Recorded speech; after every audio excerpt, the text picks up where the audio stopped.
Ma-assist mo naman yan kung hindi naman mananaksak o nananakot lang, di ba? Kumbaga, hindi siya gaanong mapanganib na tao. Diniin ko to, yung tinatawag na pain control, bitawan mo, bibitaw siya. Hindi lahat uupakan mo, hindi lahat babaris.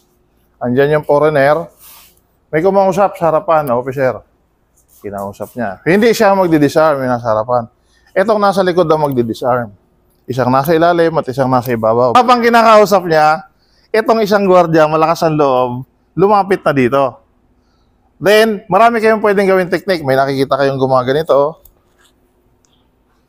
Gaganunin. Ngayon, ang tanong ko, alin ang effective na technique? Marami kang gagawin o yung kukunti lang?